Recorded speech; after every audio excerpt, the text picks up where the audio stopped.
Pada tahun 1528 hingga 1640, Portugis seringkali mengancam Johor. Keadaan ini menyebabkan pusat pentadbiran Johor sering berpindah randah. Portugis menakluki Kota Melaka selama 112 tahun. Oleh itu, sejak hubungan pertama Johor dengan Belanda pada awal kurun ke-17, Johor melihat mereka bakal menjadi sekutu untuk menentang musuhnya yang paling jelas, iaitu Aceh dan Portugis. Sepanjang kurun ke-16, Johor menjadi mangsa serangan kedua-dua musuhnya tersebut yang berhasrat menguasai urusan ekonomi dan politik di sekitar Selat Melaka. Menurut Yahya Abu Bakar, Aceh ingin menjadi jago politik dan ekonomi di Selat Melaka dengan melakukan beberapa siri peperangan terhadap Portugis pada tahun 1537, 1568, 1573 dan 1629. Portugis juga tidak konsisten dalam menjalinkan hubungan baiknya dengan Johor. Ekoran menyedari bahawa pemahaman politik pribumi Johor adalah sebagai pengganti Kesultanan Melayu Melaka. Perkembangan ini menunjukkan bahawa Johor perlu memastikan kelangsungan politiknya sebagai pengganti Kesultanan Melaka. Maka, Portugis dan Aceh adalah musuh yang dianggap Johor mampu mengancam kedaulatannya. Justru, bagi mempertahankan kedaulatannya dari kedua-dua musuh tersebut, Johor bertindak memperkukuhkan hubungannya dengan VOC atau Syarikat Hindia Timur Belanda bagi memperoleh manfaat kebajikan bersama menghadapi ancaman musuh dan manfaat dari aspek perdagangan. Pada tahun 1636, risiko ancaman yang dihadapi Johor dari musuhnya memperlihatkan sedikit pengurangan. Namun, Johor tetap mengambil pendekatan berwaspada.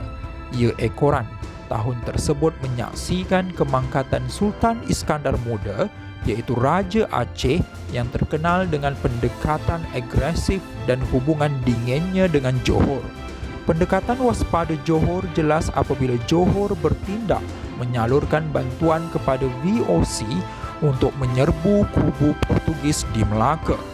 Kepungan dilakukan pada bulan Ogos 1640 dan berakhir dengan kejayaan VOC pada bulan Januari 1641.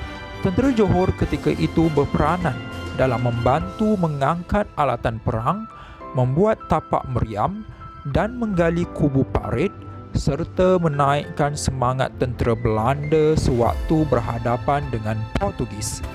Penglibatan Johor sememangnya amat membantu Belanda dalam memperolehi kejayaan menakluki Kota Melaka. Sebagai bukti, pada tahun 1643, Antonio van Diemen, Gubernur Jeneral Belanda, telah menulis sepucuk surat kepada lembaga pengarah VOC. Di dalam surat tersebut dinyatakan rasa terhutang budi pihak Belanda terhadap Johor.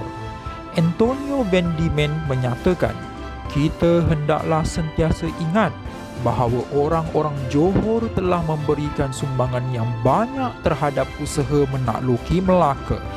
Tanpa bantuan mereka, kita tidak akan berjaya menjadi tuan kepada kota yang kuat itu." Sebagai membalas jasa Johor, Belanda memberikan hak istimewa kepada Johor seperti berniaga di Melaka yang tidak diberikan kepada kerajaan-kerajaan lain. Belanda juga telah memberi jaminan perlindungan kepada Johor sekiranya Johor diserang oleh musuh tradisinya, iaitu Aceh. Justru, Johor telah bebas daripada ancaman musuhnya, iaitu Portugis, selama 112 tahun. Selepas penaklukan Belanda ke atas Melaka, Melaka hanya dianggap sebagai sebuah bandar pelabuhan di Nusantara, sementara pelabuhan Entrepot di Johor semakin maju. Hal ini telah mengukuhkan lagi kedudukan kerajaan Johor pada kurun ke-17.